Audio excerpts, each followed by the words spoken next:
Tour of Portland Art Gallery. I'm excited. I bet we're gonna see some very good work. Which one? You said skip 40 seconds. Oh my god. It's beautiful. I'm starting to tear. Oh. Wow. This is incredible. I need to pay a visit to this. It really makes you feel like a dumb asshole. In this piece, I play the student.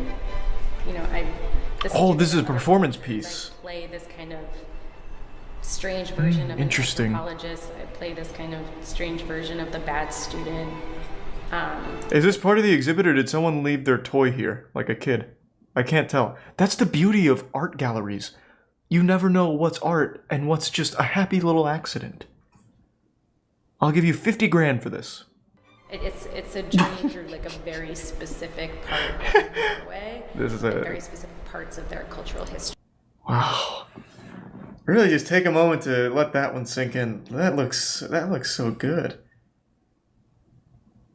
Actually looks like something I would draw up in 30 seconds. Like if I was trying to quickly get across an idea and I like doodled something, that's exactly what it would look like. Maybe a little better. How we've arrived where we are, and oh, this is part of the exhibit. Okay, that answered that. Okay, nice. No, that was good. I am curious. Let me see someone who defends Jackson Pollock. That's my go-to. I think this is what most people go to. Let's see how you defend it. Oh, I already hate the way this. I already fucking hate the title. How to understand a Jackson Pollock painting, as if you're too fucking stupid to get it. Oh my god.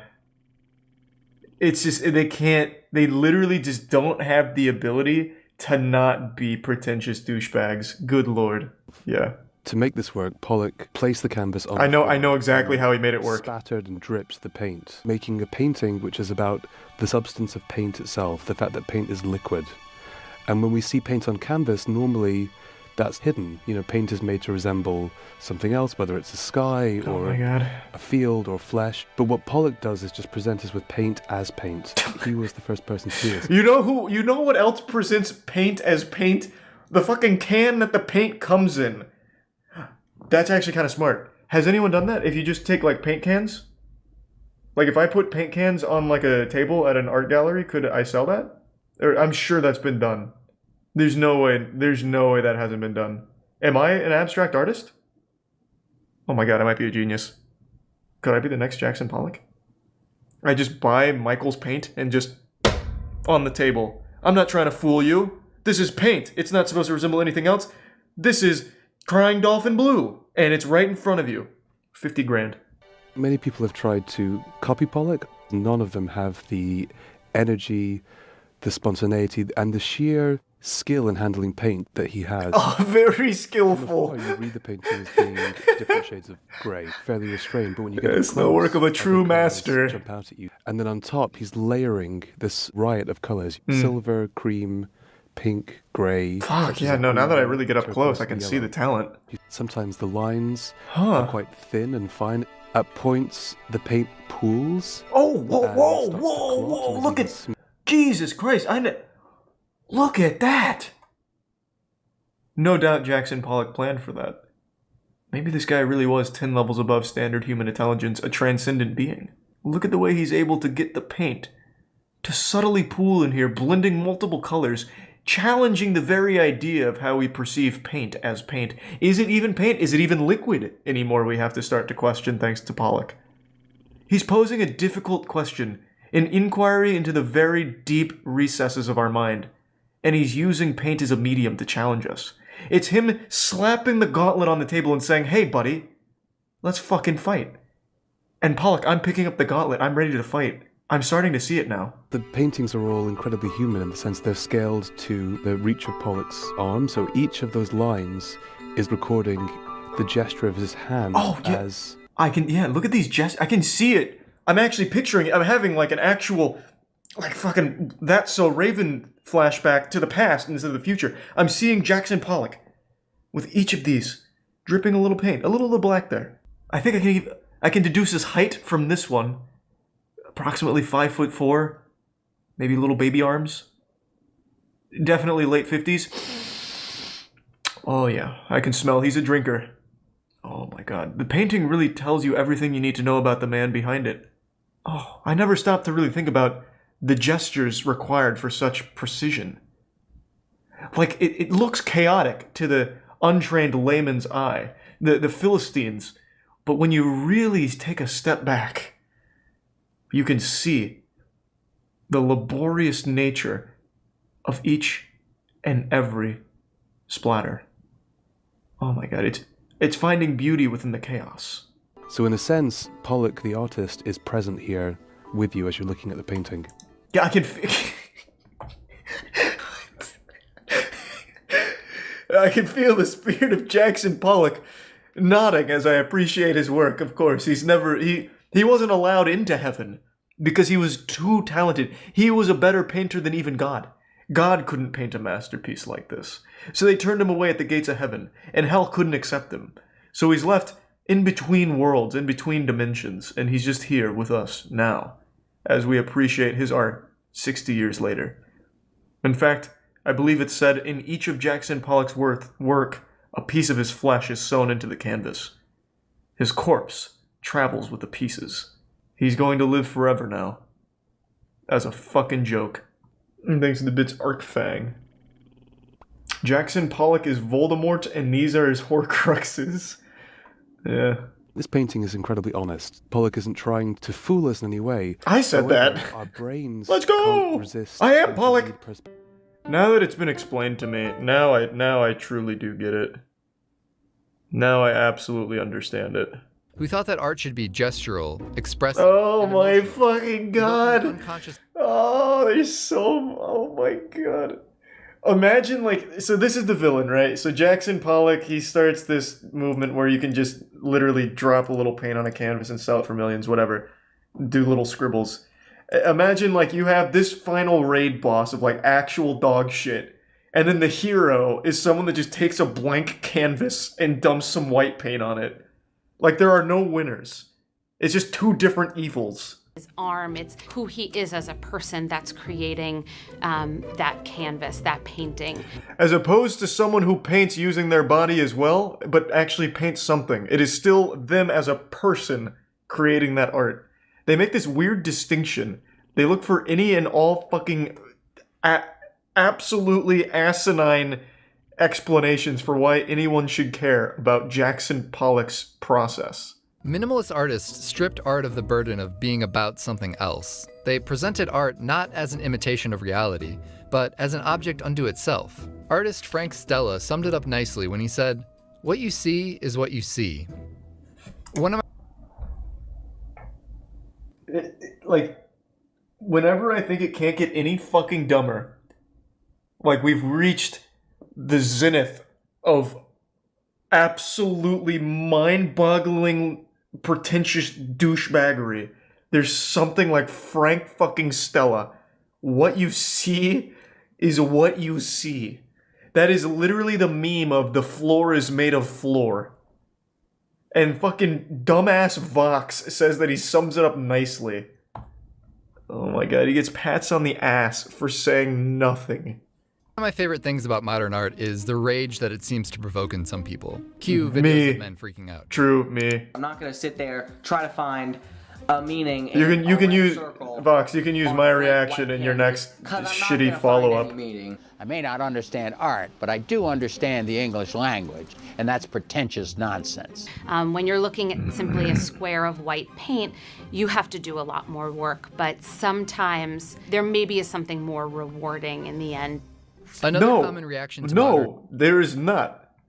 Like, even if I somehow put multiple fingers up my ass, sniffing them to get the fumes up there to really, like, delusion myself, like, hugely enough to find any kind of meaning in this, there's no reward in it for me. I don't get anything for it.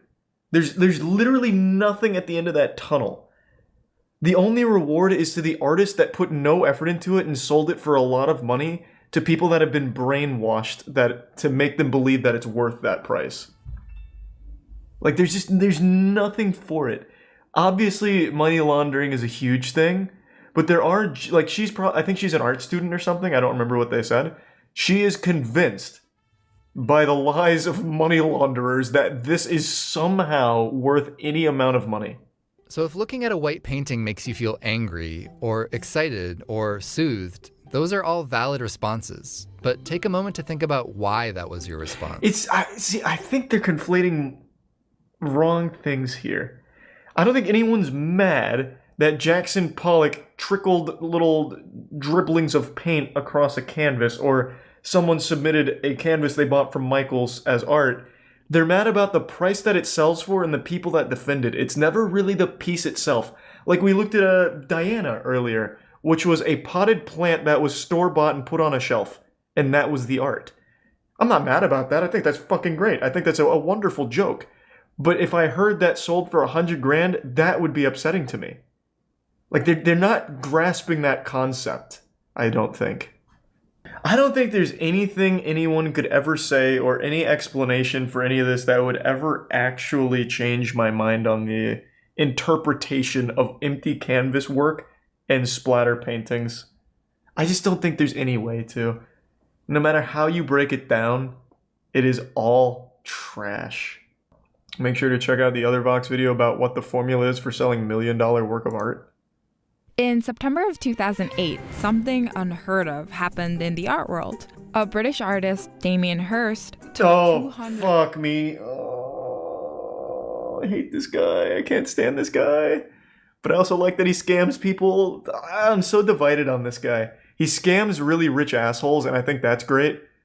But I also just don't like him at all. Oh, fuck. 123 pieces of his new work to Sotheby's auction house and sold every single piece. I'll start the bidding here at £2,500,000. Yeah. It was a 2-day event, and the total sale was about $200 million. That's a lot of polka dots. Record, but in order to sell I think it sucks, Mercurius. That's the 433 of Silence, right? You need extremely high demand, and a ton of work goes into creating that. As Don Thompson describes in his book, the formula for art pricing goes something like this. The bigger the work, generally the more expensive it is. But the biggest variable is the reputation of the artist. Sometimes that's you're all world that famous matters. and Literally you're all not. that matters. Why?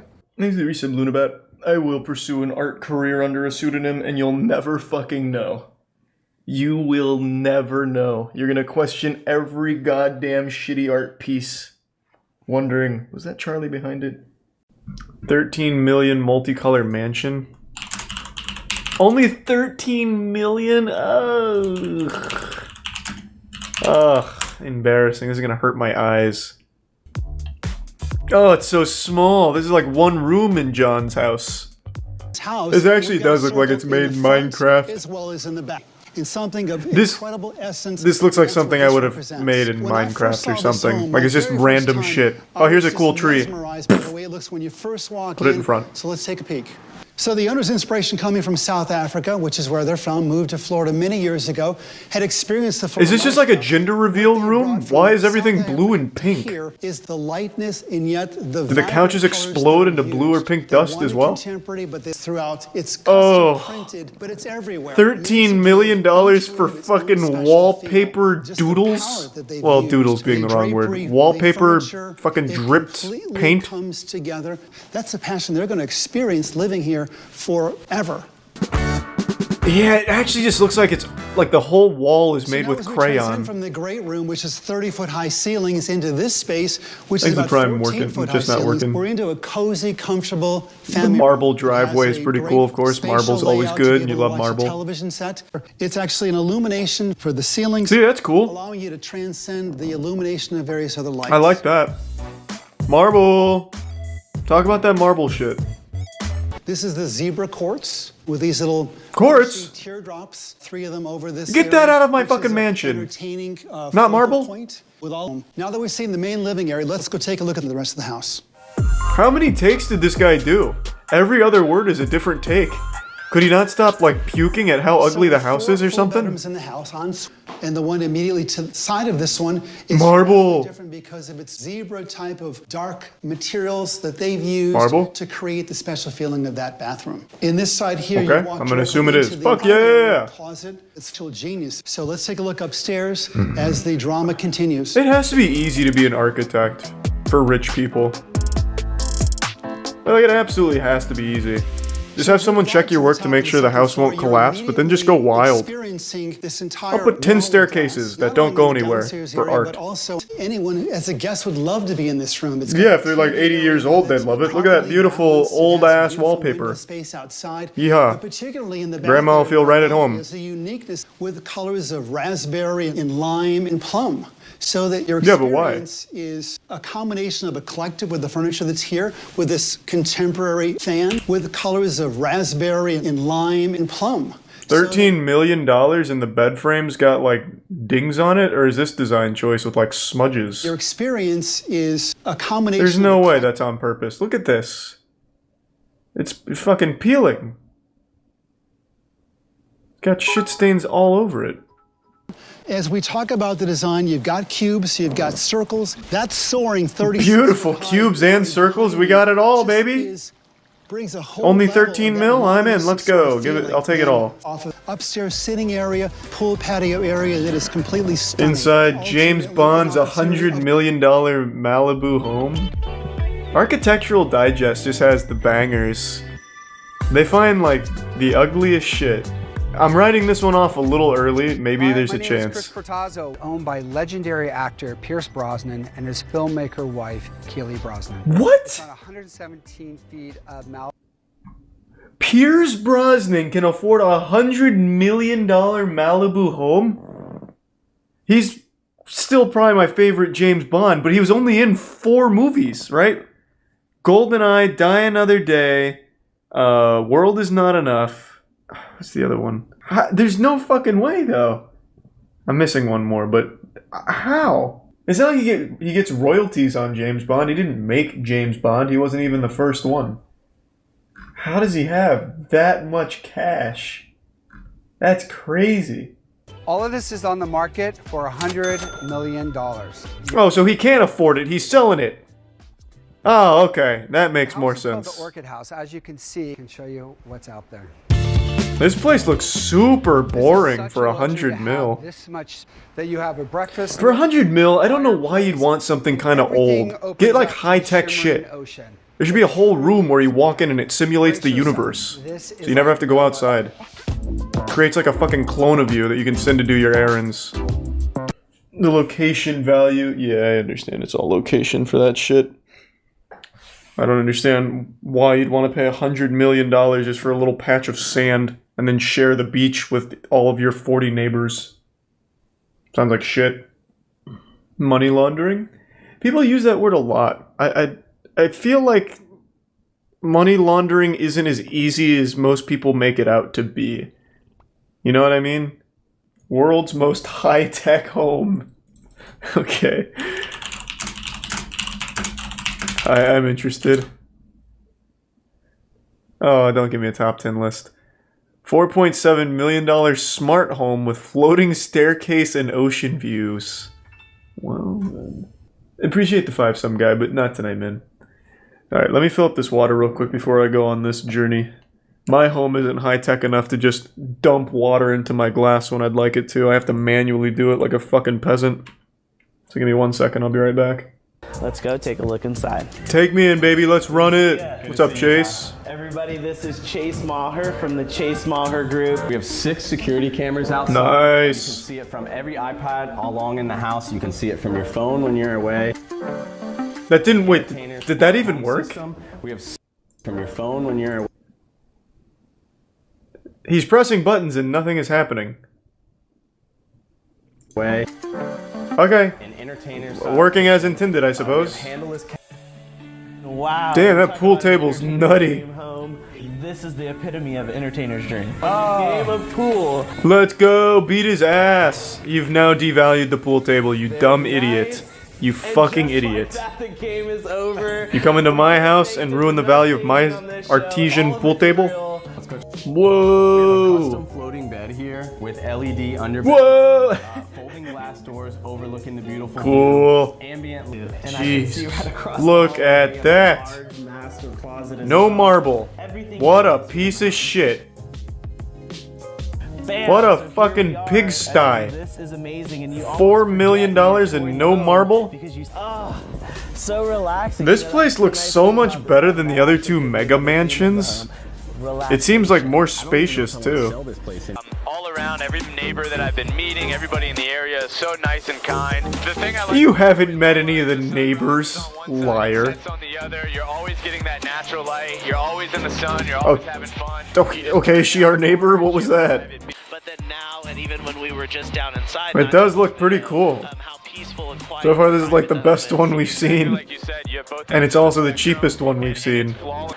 nestled in the private and beautiful La Playa with anything you want all around it. Boom. Great job, Chase. Whatever that means, I guess.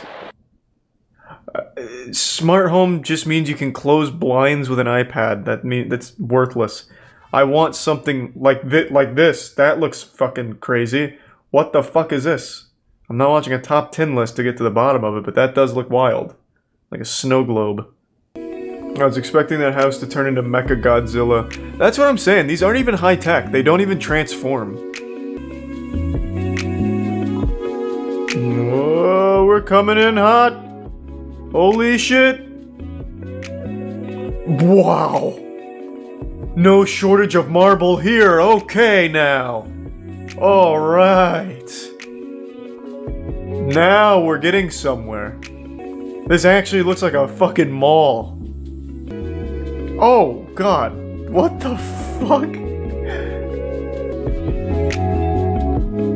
This is pretty wild. Thanks to Prime Schnuff and Resub Sriracha and Chappers.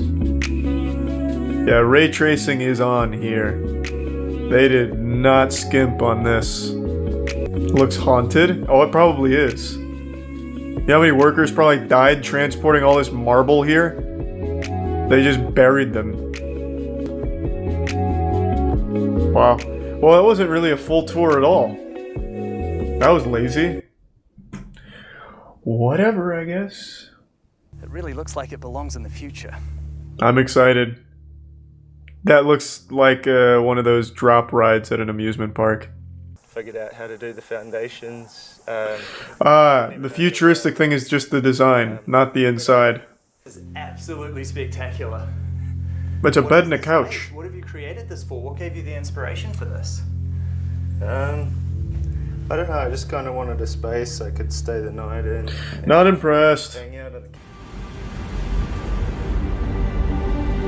Only 18 knots max speed?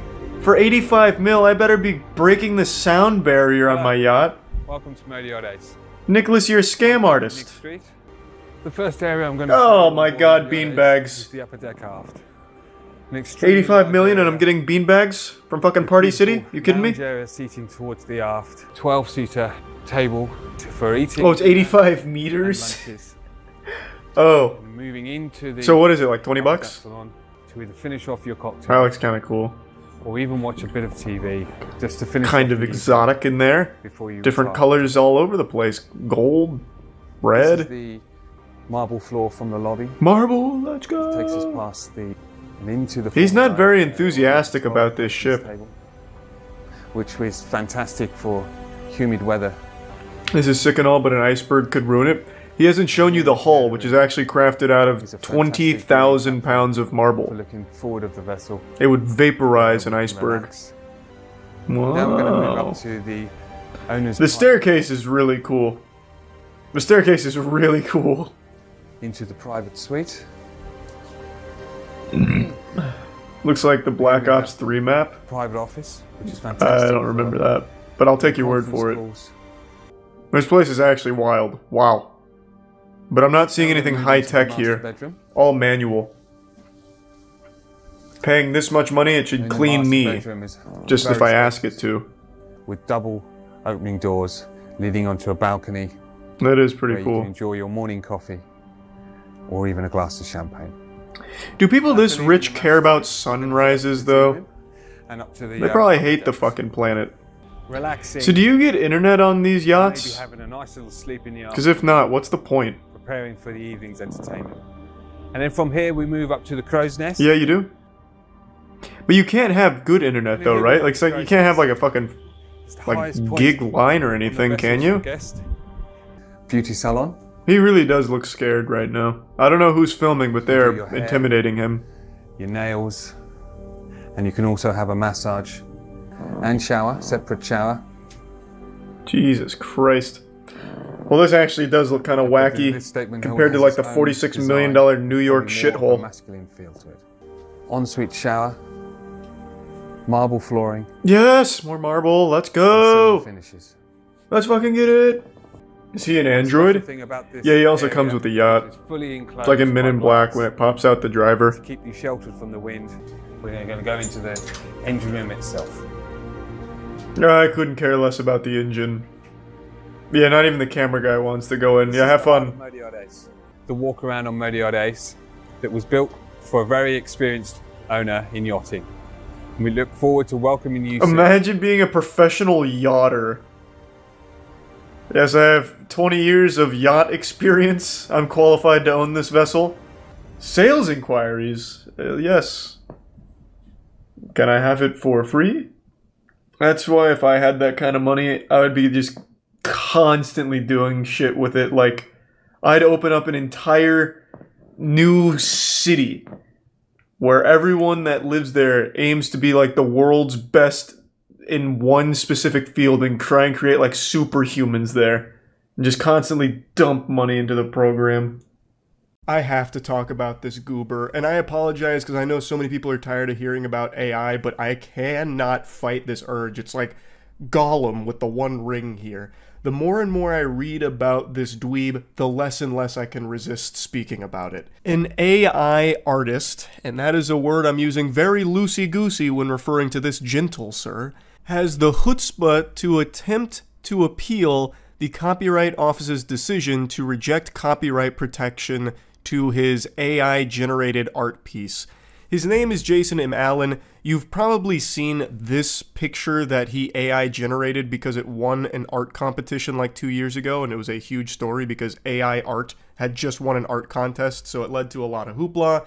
He has tried to copyright that piece. It was rejected. He's salty, and he's attempting to appeal it. I believe the Copyright Office made the right decision saying, no sir, and just putting the kibosh on that. Copywriting an AI-generated piece is like trying to copyright a fucking wet dream that you had. It's so silly. And Jason M. Allen's attitude about AI art, I think, is just so pretentious and misguided that it is compelling me to talk about this because I just think it's so delusional. He described his creative process with Midjourney as an iterative process where he provides detailed and repeated prompts to generate images. He argues AI is simply another tool like a brush or camera. I would challenge anyone to prove that it's otherwise. It is a program, it is a machine, it's a device that people can use to technologically make their lives more efficient. Hey pal, you just blow in from Stupid Town? I'll accept that challenge, Jason. A brush or a camera does not create anything for you. You, behind the camera and the brush, still have to make the art. This does it for you. It's not the fucking Disney Channel, Greg, where you'd like hold out the brush and you'd make the Mickey Mouse ears and it just appears before you. You still have to be talented in order to use the tools like a brush or camera to create art. When it comes to AI, you don't have to have talent at all. I've personally generated hundreds of silly AI art pieces over the last couple of years because anybody can do it if you have a keyboard. It doesn't take a galaxy brain gifted human being to do so. But would you consider me an artist? I certainly hope not. I have nipples, Greg. Can you milk me? Here, let me just showcase the difference between real art and AI art. This is one of the best pieces that the world has ever seen. That's a portrait of me that I'm holding in the thumbnail here. So when I first went to college, I was doing digital arts, and I had no talent for it whatsoever. So that is a portrait I made of myself. I'm sure you can see the resemblance is uncanny. I really captured my my appearance one-to-one. And to expand on that even further, here's a portrait I made of my father in the same course that year at college when I was doing art. That piece still makes me laugh to this day. That, I think, is probably one of the finest things that has ever been put to paper. Like, since the beginning with papyrus till this day, I think that is the finest artistic work ever created. That portrait of my fucking dad. But now, let me show you what my AI art looks like. Here's some Heisenberg pieces that I generated 2 years ago. Wow, I really got a lot better, didn't I, Jason? It's stupid. To make the argument that AI is just a tool and you still need to have talent as an artist to use it, like it's some kind of Excalibur or something that you need to train with, is outrageous. It is delusional. Look at me using actual art tools and you can see I am not a talented artist at all. And I took 2 years of art courses and only marginally improved. That is something you have to work at for years. With AI art, I type in a single sentence and it does it for me. To compare a brush and a camera to AI-generated art, like using Midjourney, is laughable, Jason. That's the reason people shoot spitballs at you, brother. It's a stupid take to have. He also couldn't resist throwing a little pity party and playing a sad song on the world's smallest violin, saying, "I have lost a lot of respect for artists, especially those who attack me and continue to attack me. I'm standing in defense of my rights to express myself using AI-generative tools and against a popular narrative that a lot of people, for some unknown agenda, are pushing really hard to prevent people from being able to express themselves." I don't know what ghosts you're fighting. I don't know what you're even referring to here. If you're just AI generating art on your own, who cares? No one cares. It's the fact that you're trying to copyright it, man, and the fact that you're entering it into art competitions against real artists. And I know that term has been super muddied, real artist, but I think most sane people can agree that someone just AI generating art is not an artist by any sense of the word. You are typing in sentences and letting the machine make whatever it envisions. The hardest part of your creative process, Jason, and I cannot believe he has the chutzpah to call it a creative process, is just hitting enter multiple times. As he said, he just repeats the prompt enough until it spits out an image that he's satisfied with. Where is the creative process there, Jason? You type in a sentence and then just have it keep repeating the process till you get something you like. Oh, God. It's just so silly. He says, as AI continues to evolve, it is imperative that our legal framework adapts to protect the rights of humans who harness technology for creative expression. Which is a complete load of horseradish because it has nothing to do with creative expression. If you want to personally just generate AI art on your own, go wild. I don't think there's anyone in the world who actually gives a shit. If you want to make James Corden as Vegeta destroying planet Namek and use Midjourney for it, go for it. Nobody cares, man. It's when you try and sell it and try and license it and copyright it, this and that people obviously take an issue because it's ridiculous, man. And let's not pretend this is about creative expression, Jason. It's all about how he's not able to make money off of his AI art.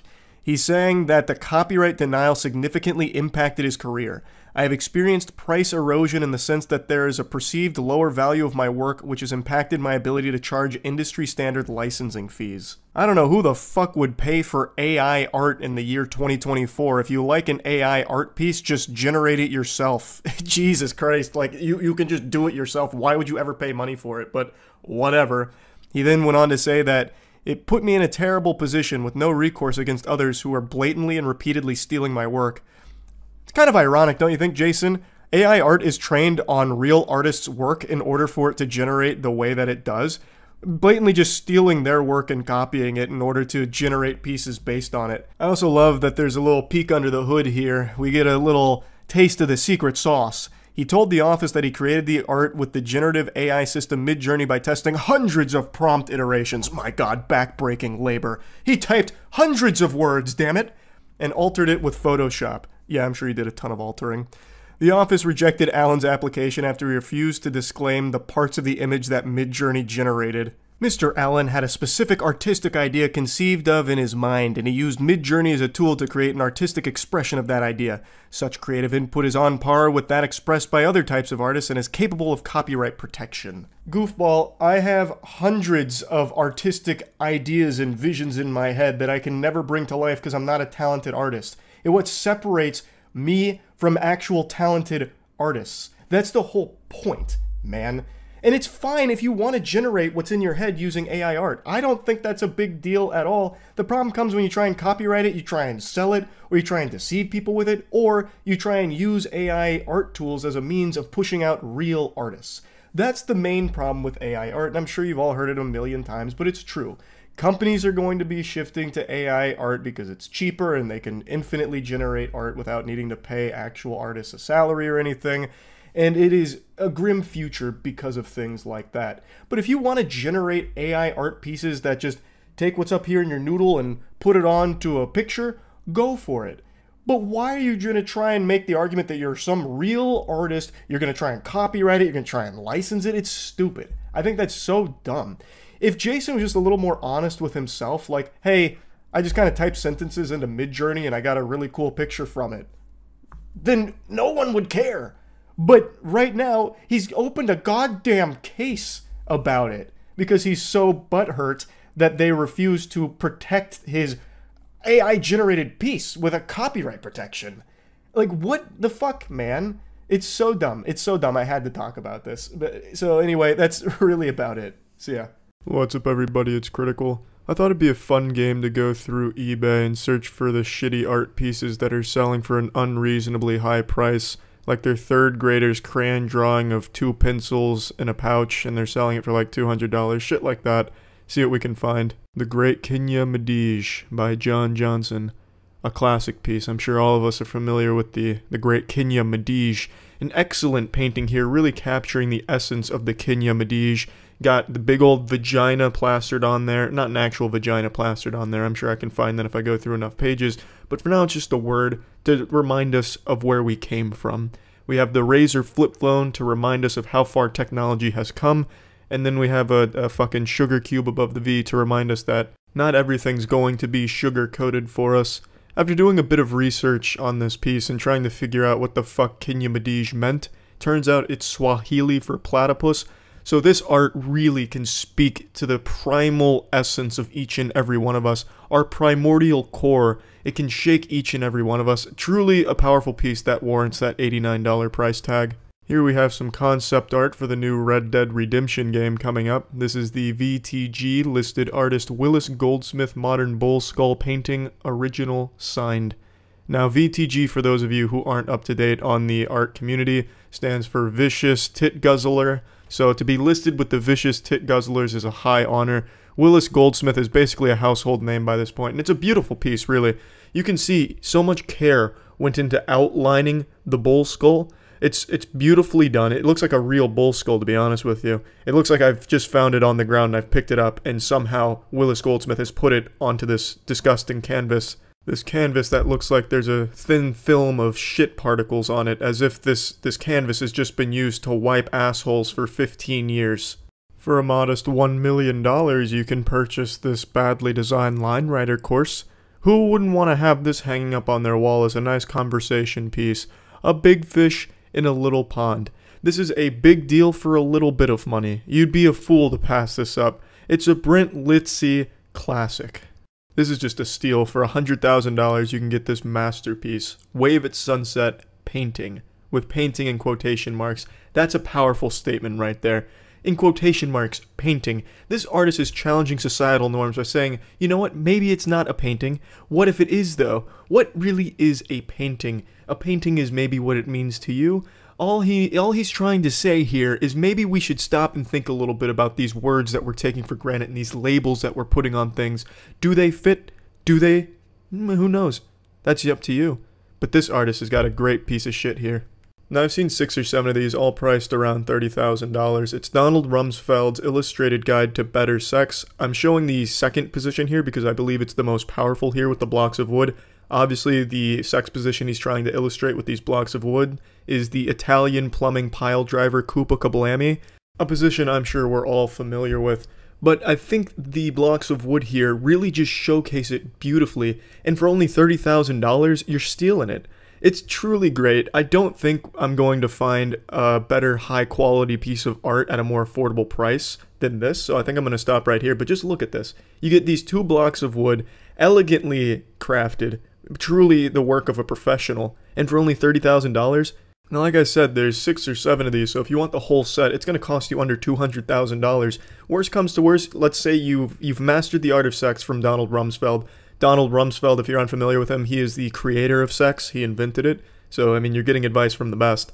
But let's say you don't like the illustrated guide anymore, and you know you have all these great blocks of wood. What are you going to do with them? You can start building a treehouse out of them. It gets you a little head start there. So yeah, I mean, a whole bunch of uses here. By far the best piece of art I've seen so far. That's it. See ya. Here's a tour of the world's most expensive hotel room. Oh, I'm fucking in. I love that shit.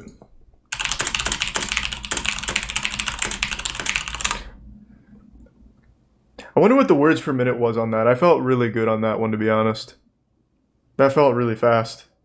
This is a hotel room. 100,000 a not just night. Any hotel room, but rather Thanks, the Michael. most expensive hotel room on the planet, at a cost of $100,000. It was the most expensive. You could buy but I'm gonna open one up nice that's more. House in and today, I'm going to take you on a tour of it. Let's now, go. Eagle-eyed viewers may.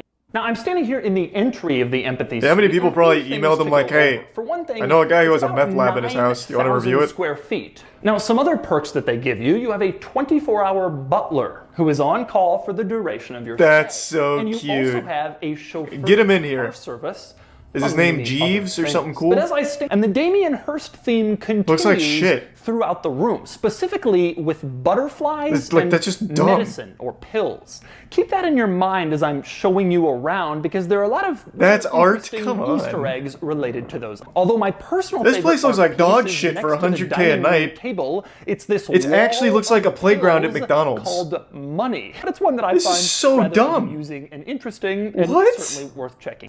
Medical waste. These aren't used medical Who supplies, wants to be clear, this? But you do have these medical gloves and pill wrappers. This is the and tubes ugliest all throughout shit the top of this ever. bar. There's even a I'm paying syringe 100K a or night and I get a bunch of trash on a it's rather table. Controversial. All Thank you, Seuss. automatically, so you don't ever have to lift a finger. Genuinely except one of the to ugliest tap your rooms I've ever seen in my life. screen. In this room, you It's can literally select trash it art, through like the garbage art iPad. You thrown don't have around. to walk. And next up, moving away from the bar, we walk now towards the living area, or one of them, and the dining room table, and here in the You should kitchen. love it Now, the because it's kitchen is trash. over here in a corner. I mean, I Probably not love gonna be garbage doing as much as the next guy, but food prep while you're not for staying in this room. $100,000 a night Here, and not sleeping as a in nifty little garbage. feature. Now, I say that in part because of this view. You look out over look- the strip, you can see all the other Right casinos, past all of the mountains in dumb the distance, stickers a on the gorgeous window. place to be. But to me, the Yeehaw. more interesting. So, what do all these people do when they're sitting on their giant couch? Well, the answer Probably is complaining. they can watch TV. I paid if they this want much to, for of course. this? You can see touches, including the wonderful view. Hey, there's a More chess set importantly, there. though, it has these swings, which are nice and fluffy. There are What are these So if chess you get tired of pieces?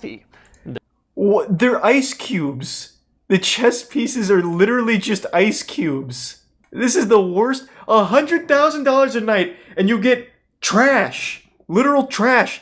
They have just random fucking dumb stickers on the windows. The bar is made out of medical waste. And then you have pills as art pieces. Literally just pills behind glass. This is baffling. Crazy, man. Another wall with a giant television. Beautiful And you chairs. enter what I'm calling the game area, because you have some games in here. For one Very thing, you have, fun. like, maybe this is what foosball tables look like for rich people. And speaking of interesting, wonderful games, gaming. Back in the sitting room, there's a Yes. chess set with square pieces. Oh, there they look are. Very practical, but it They're on the certainly front. looks cool, which is gigantic. I've stayed in hotel rooms that are smaller than this bathroom. Oh, but this wonderful is wall. Just a half bath. Just more There's not fucking even a shower pills. or a tub in here. Pill This facts. is just a bath. Again, kind of in keeping. Looks great. By the way, That the looks toilet real in here is one of good. These Japanese stuff. Who wants this? Who wants this? Is this just like a hotel room for pharmacists? Oh, look. Let me just stop and read about aspirin and fluclaxolin sodium. Can't really read it. Oh, ibuprofen's there. Nice. The coolest balcony you have ever seen. The coolest balcony anyone has ever seen. I don't know. It's not that cool. Is the pool, which actually The polka dot hangs out columns are really over the goofy. hotel, facing toward But the that's Vegas pretty cool. Strip and all of the other casinos. And Luckily, we have above more pill everything stickers out on it, there, which is good. Higher than anybody else at the Palm. I want to Just look. a lot Hold more on. to show you. I haven't Sorry to taken pause you real quick. I need to look up this guy's art, Damien Hirst, because this guy's absolutely just a scam artist. They probably paid him like $1 million to design this apartment. He's like, I have some stickers and some pills. Yeah, okay. What is Damien Hirst's most expensive piece of art? He gained the world record for most expensive work of art by a living artist with his Lullaby Spring in June 2007. It's a 3-meter wide steel cabinet with 6,136 pills. This guy's entire fucking life is just about putting pills in cabinets, and he gets paid way too much. Oh my god. Look at this shit. I cannot believe it. He makes polka dots and puts pills in a fucking cabinet. This is crazy. It has to be money laundering. He literally just does polka dots. If it's not pills, it's fucking polka dots. God. Damien Hirst admits all my ideas are stolen anyway.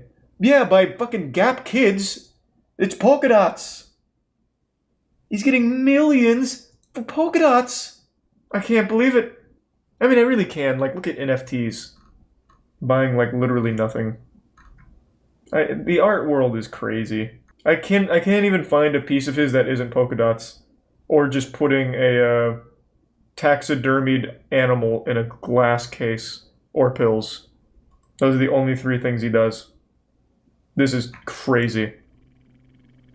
I don't say this lightly, but this is perhaps the worst artist I've ever seen.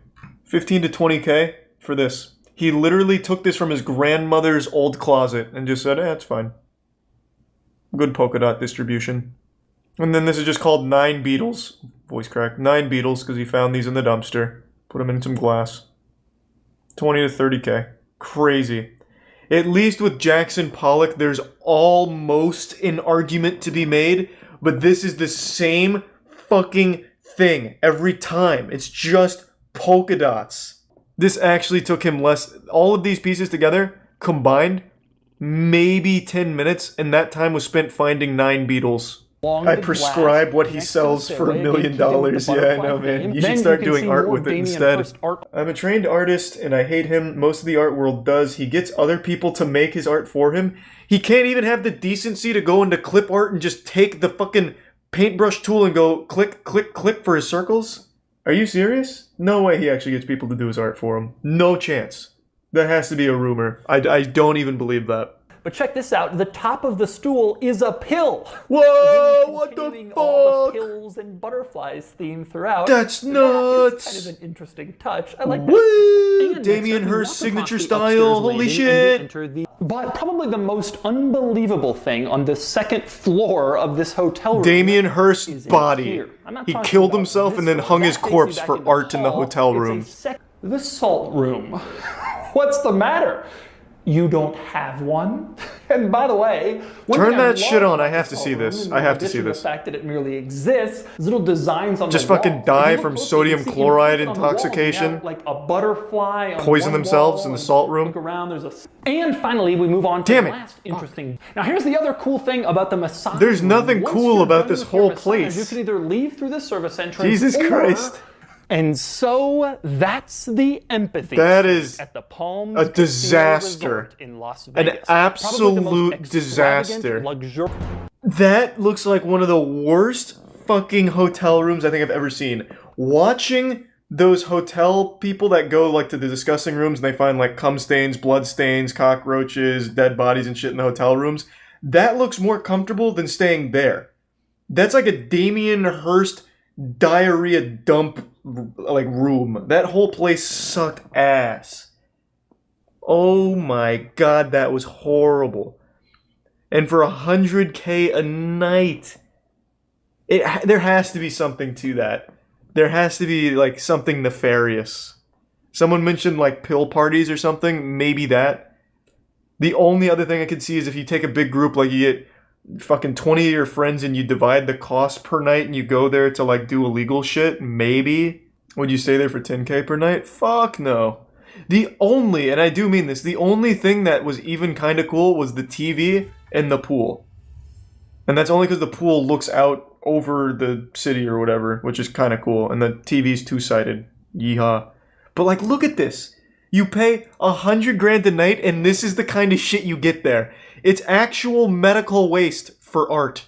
Like, this just looks like a safety hazard. This is like what they would decorate a room in a video game to convey that the person that lives there is a maniac. or evil.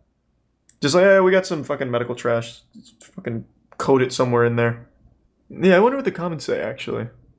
No, comments on it, they're on our side. Imagine paying 100K per night for a hotel that looks like a drugstore. Yeah. If I wanted pills and syringes, I would just spend the night in a hospital for 100K. So you must have got a discount at the hospital. Good work. Good health insurance. Yeah, no one seems to like it. Looks like some edgy 12-year-old's apartment in GTA Online. That's a perfect way of summarizing this entire apartment. I've never been someone that believes in demons or possession or anything paranormal for that matter until today.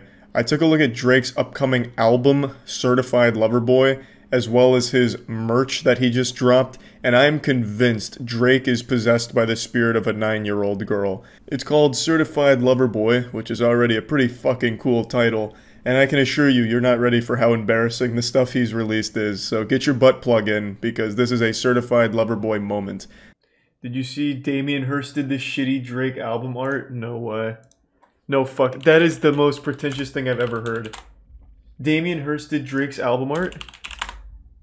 Certified Lover Boy album art designed by Damien Hirst. Is this the album? Oh my god, tell me this is the album. This looks like a Damien... This actually looks like a Damien Hirst piece. Take the most low effort thing imaginable, copy and paste it in different colors. All he does is polka dots or pill capsules. This is actually the album art, isn't it? Oh my god, I'm so excited. Holy fuck, that's actually the album. Drake fans have to be in shambles. You know how much Damien Hirst charges for a piece? He is the wealthiest living artist currently. And by a wide margin. He is worth almost $1 billion for shit like this. He took emojis and just kept changing the color. And Drake paid him millions. God, Damien Hirst. I used to hate Damien Hirst. I still do. But I respect the scam. Damien Hirst only scams rich, stupid assholes like Drake. And that I can't help but applaud. Like, the only people that ever go to Damien Hirst are extremely wealthy, and he uses them like a fucking fleshlight. So I do respect that, actually. Did you guys see Drake's merch? Because I saw that on Twitter right before going live.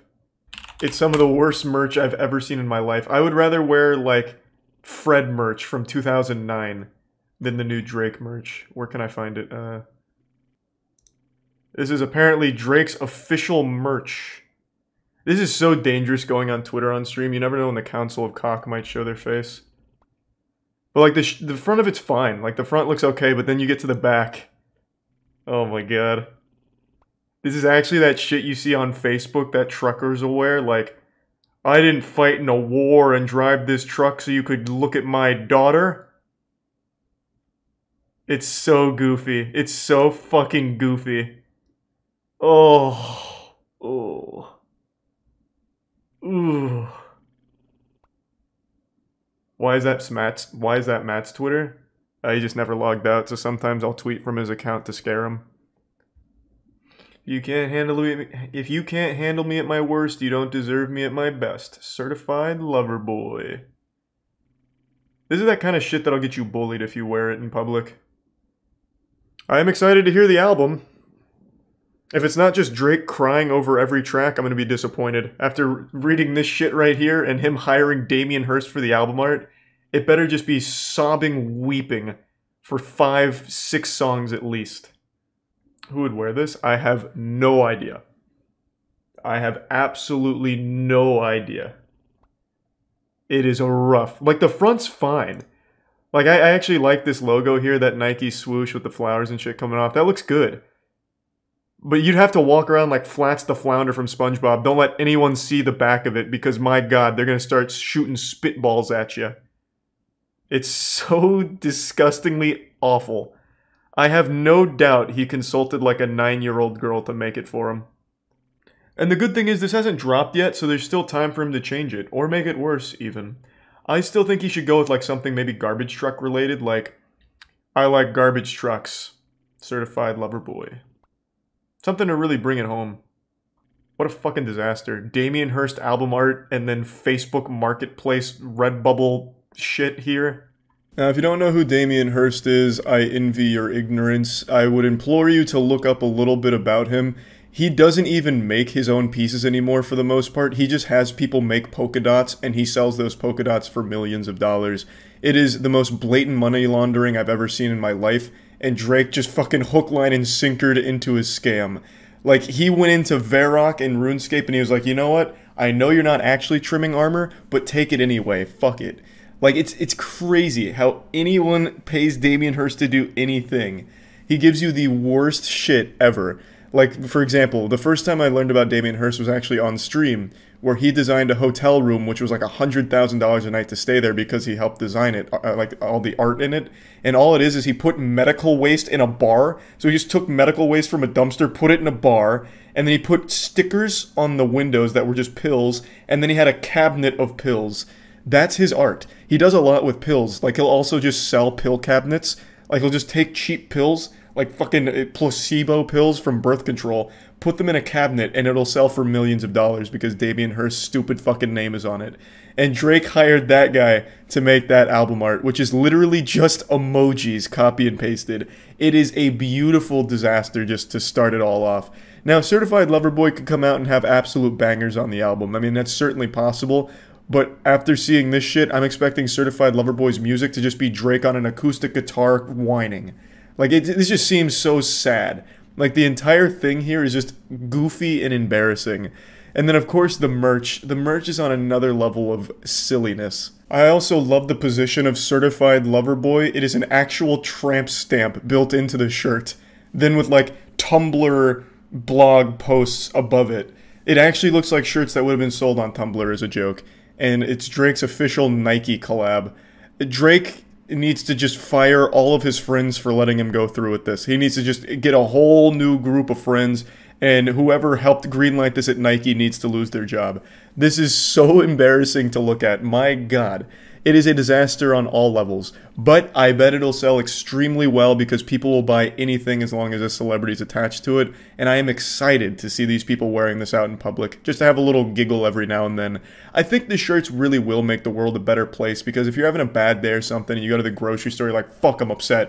I'm going to get this goddamn onion and bite into it just to feel a little pain and be mad. And then you see a Certified Lover Boy shirt walk by, you're like, it's not all bad. It could be worse. I could be wearing that. You know what I mean? So I'm not exactly mad about their existence or anything. I just find it super entertaining. And I just wanted to talk about this because this is probably the most embarrassing thing I've seen for an upcoming album. Like, it couldn't be going worse for Drake right now from the reception I'm seeing and these designs. And he just publicly admitted to being scammed by putting Damien Hirst's name on it. So yeah, that's about it. See ya. The most hated artist you probably recognize. These paintings make my corneas hurt. I'm ashamed that this artist lived in my former hometown. The George W. Bush of art. Worthless. They make me want to puke. They are false works. They are awful. The worst paintings I've ever seen, and they will haunt me for the next half an hour. Those are all real quotes from comments, reviews, and articles concerning one artist and his work. Gee, these paintings must be pretty bad then, It's Damien Hirst, what isn't are they, it? Pictures of babies eating each other alive? The scatological scribbles of a lunatic? No. These are the kinds of paintings those quotes are referring to. Now, if you're like me, you might be a bit confused. Why, actually, yeah. These are works Artists by suck. the late artist Thomas Kinkade. God damn it. You could make a very good case that Thomas Kinkade was the most successful artist in the 21st century so far. His works can be seen on mugs, t-shirts, calendars, and probably somewhere in your grandmother's living room. Thomas Kinkade's own company claims his work can be seen in 1 out of every 20 American homes. And at the height of his career, his company generated $130 million in sales in 1 year. Now I could totally see I hate Thomas Kinkade with every fiber of my being. Our long Channel that energy to someone that deserves it, like Damien Hirst. There's nothing wrong with liking Kinkade's paintings. But, in my opinion, there is something wrong with people that like his paintings. Yeah, that's basically the same thing. What could have possibly prompted such venom from a few cottage paintings? What you'll find is that the reason for this hatred may have less to do with the art itself, and more to do with matters of taste, the art world, and even as you saw in the last comment, politics. Today we'll learn about the many reasons to hate. Well, this sounds interesting. I don't know why more people don't hate people like Damien Hirst and Jackson Pollock.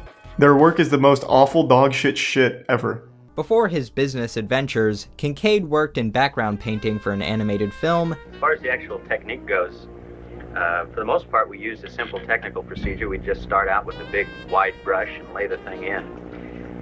Very scrubby at first, and then as we went, we'd gradually tighten the strokes. Painting always impresses me, because it's so fucking hard. And it worked. There are people who were it looks fine about these paintings. Clearly, many are willing to pay for reproductions, and many collect them religiously. The people who buy them are glad to have them. They find comfort in them. It is estimated his business brought in $100 million in revenue annually. Art is always subjective.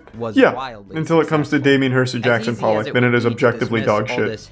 You'll find a lot of negative reviews that use the word kitsch. This word appears everywhere. Kitsch, kitsch, king of kitsch. But what is kitsch? My first vague understanding of the word was something that's popular but also poor quality. The Oxford Art Dictionary attempts to define it as objects or design considered to be in poor taste because of excessive garishness or sentimentality, but that might be too narrow. According to cultural critic and philosopher Walter Benjamin, kitsch is, unlike art, a utilitarian object lacking all critical distance between object and observer. God, these people are so fucking pretentious, it hurts. It hurts. Effort. Pretty much any art that looks like it takes talent, people don't like in the art industry. I guarantee you Damien Hirst, Jackson Pollock, all of like your most famous artists, like more modern artists, I guess Jackson Pollock doesn't fit into that. I guarantee they couldn't draw a single person's face. They couldn't paint a single thing that looks like anything. It's just abstract dog shit that even a child could make. Yeah, I remember Bob Ross was shit upon by most like fart-sniffing artists back in the day. I do remember that. Again, anything that looks like it has any form or shape to it, or anything that looks like it took time and effort, is very frowned upon in the community. Thomas Kincaid has been... He looks like such a wholesome guy. ...in Rockwell, mainly because of his appeal to American values and usually cheerful scenes. Some have even put both their work into the same dreaded category of kitsch. But I think a more fitting comparison is Bob Ross. The boy wonder. Now, I love Bob Ross. I mean, who doesn't? But yeah, I how could you not call his work challenging. In fact, one can make the case that it is kitsch. No, the significance of Bob Ross is not really his art, but the hundreds of PBS videos he made painting that art. Bob Ross was... I've had a really cool idea for a while. Someone in the chat just reminded me of this. I thought it would be a really interesting idea if I did like some dog shitty Damien Hirst, Jackson Pollock style art under a pseudonym, and then just had like a really wealthy person I know buy it for an absurd amount, and I just give the money back, obviously, but making headlines just to get that name out there and see if I could get some real, genuine, stupid, rich assholes to buy my work. So I was wondering, it's something I've been thinking about doing, but I need to find who would do it. I was gonna try and ask Gronk about it, but I just feel like he really wouldn't. I don't think he'd want to. But I really think it's a good idea, because most of these big artists like Damien Hirst are big because they know rich people that buy the fucking art from them for money laundering purposes. And I feel like you can replicate that if you just know someone with a lot of money. Isn't that illegal? Yep. But that's how all big modern artists start. Look up Damien Hirst's history. He doesn't even make the art himself anymore. He has people paint the polka dots for him. But he sells it as his to people he already knows. The painter of light. Wouldn't saying this out loud fuck you in the future? No, you'd never know it's me. I'd have a cool pseudonym. Not something I would consider a remarkable use of Bramian Burst. These guys, Cade was also not shy to talk about his Christian beliefs and conservative family values. The prominent light so often seen in his paintings, he said, represented the light of God penetrating the darkness. The #1 quote critics give me is, "Tom, your work is irrelevant." Now that's a fascinating comment. Yes, irrelevant to the little subculture, this microculture of modern art. But here's the point. My art is relevant because it's relevant to 10 million people. That makes me the most relevant artist in this culture, not the least, because I'm relevant to real people. Thomas Kincaid... Yeah, he doesn't seem super likable. Frequently engaged, many gallery owners claimed Kincaid had ruined them financially in the name of God. Kincaid dismissed these accusations while also saying... It is what God would want, I think. Kincaid was also an alcoholic.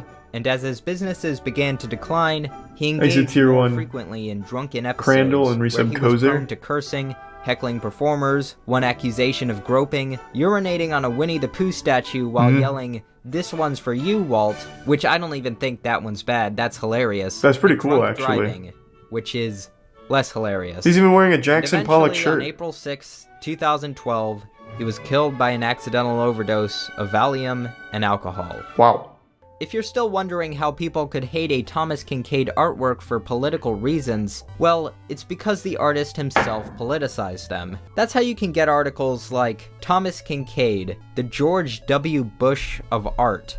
Their reasoning? Kinkade, like Bush, peddled a falsely simplified image of the world, and that the same bad taste that made people invest in fraudulent galleries also elected George Bush and sent their children off to die in the war. Okay. There's even another article titled, Bro, "Is it's a George jigsaw Bush puzzle a better painting. painter than Thomas Kinkade?" Which argues Man's that looking George for a W. fucking Bush's recent intricate view of the world that opinions are more challenges thought interesting process than with a Kinkade's fucking work jigsaw puzzle. because they are more inventive, is one that echoes Clement Greenberg's 80-year-old essay on the avant-garde and kitsch. We think it's stupid art for stupid people. How can you, like, how do you read this and not just get insulted? Like, reading pretentious garbage like this is so upsetting to me. Like, you can say the same thing without looking like a douchebag. And then, of course, this. We think it's stupid art for stupid people, yet people paying millions for Jackson Pollock's absolute trash. I always go back to Jackson Pollock and Damien Hirst, but there's millions of others. But, and I know this is like a cardinal sin according to art critics, I don't hate Kinkade's art. There are some paintings I like. Some I wouldn't mind having a print of. Quite a few I find excessive, and quite a few I find downright horrendous. People often insult Kinkade's work by calling them greeting card illustrations. Well, greeting cards need illustrations, don't they? Or else they would just be white pieces of folded paper with text. Checkmate. And hate them or love them, maybe the kind of vicious hatred for his art from the art world still seen today. I am curious, what gets seen in high-class museums now? I'm pretty sure all of it is that super trash thing like a banana taped to a wall or like Banksy's balloon picture, stuff like that. Let me see. What is like the most modern art exhibition that just happened? There's got to be something for 2021. Well, I mean, even on just their homepage, like their art collection here is kind of ass. Looks like these kids did this. Looks like they vandalized an art piece, but this is apparently the piece that's on display. Like this is the cool art, I guess.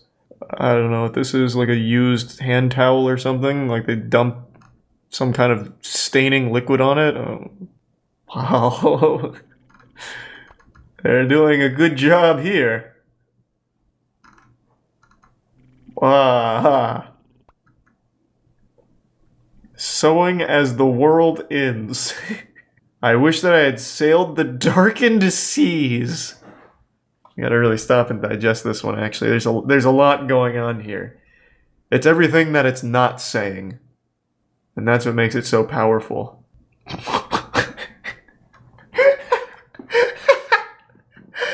Yeah, this pretty much sums up most art exhibits, I imagine.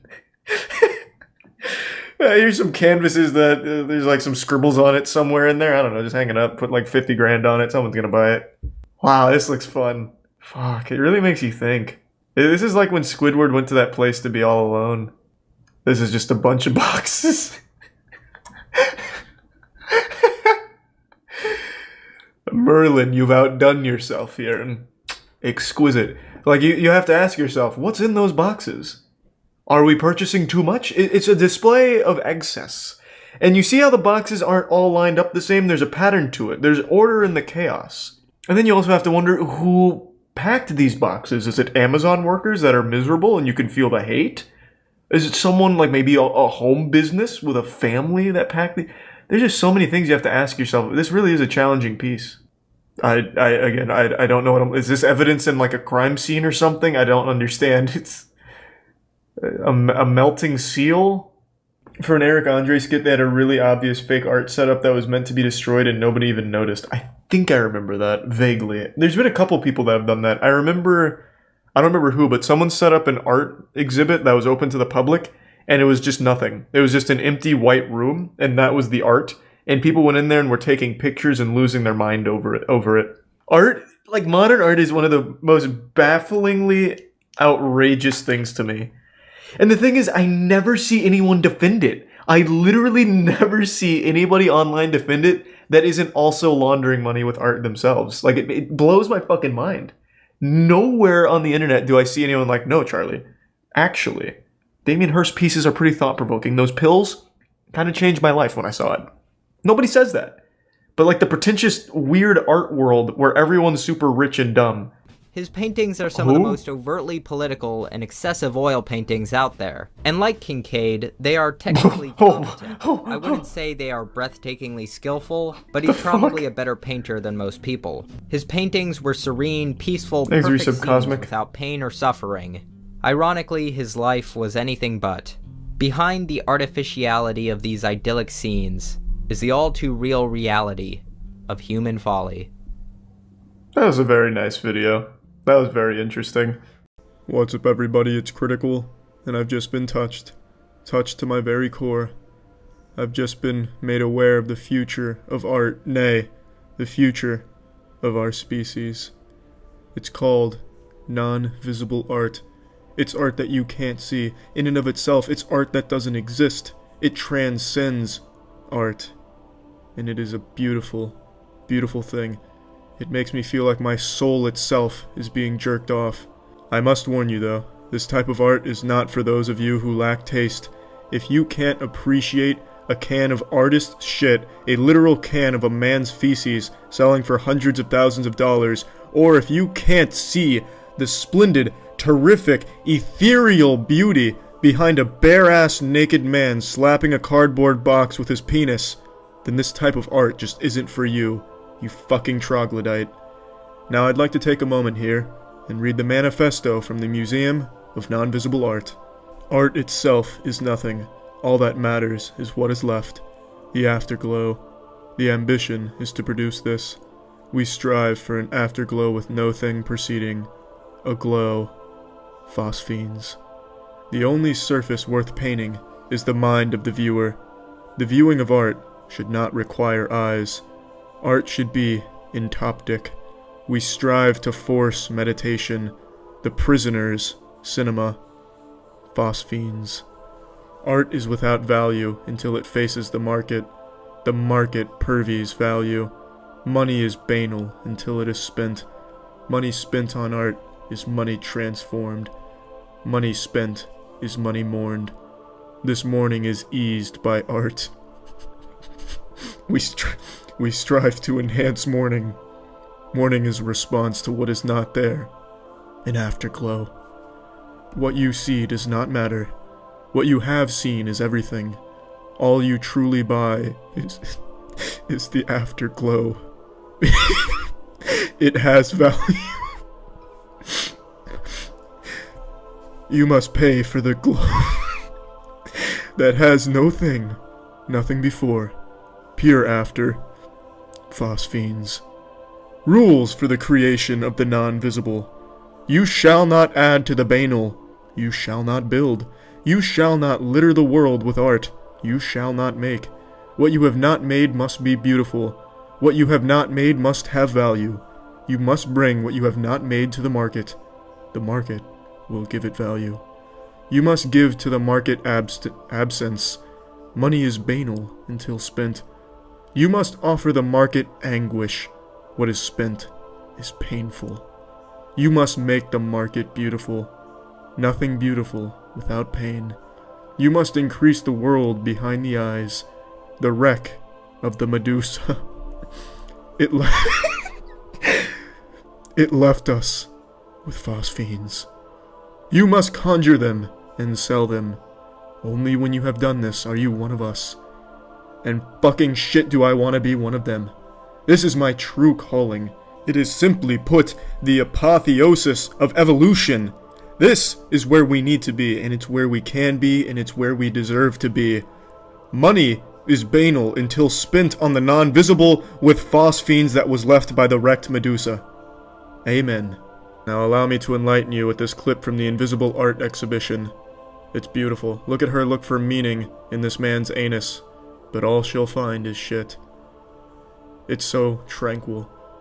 It radiates beautiful phosphenes that only a wrecked Medusa could gravitate towards the gravitational sun's pull of neutrons.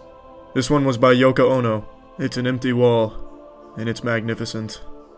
By making art that's invisible, these people are trying to disrupt what I would call the complacency of seeing, when seeing just becomes a routine that's meaningless. Exactly. Very well put, Ralph. Seeing is meaningless, it's just part of the routine, and it's up to these brilliant minds to break that complacency. So a show like this, I think, is a bit of a palate cleanser.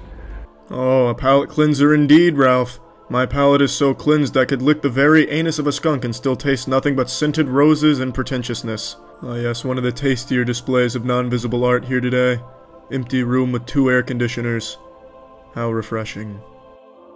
Artists, the walls exist, I just can't see them, but using infrared technology this headset can, and it vibrates every time I hit one. The perfect amalgamation of science, technology, art, and bullshit, using infrared technology to find the invisible walls nature doesn't want you to find. They're treating it like it's some type of fucking video game with invisible walls to prevent progress, but really they can just walk right through it. That is why it's art, because it is also not art at the same time that it is.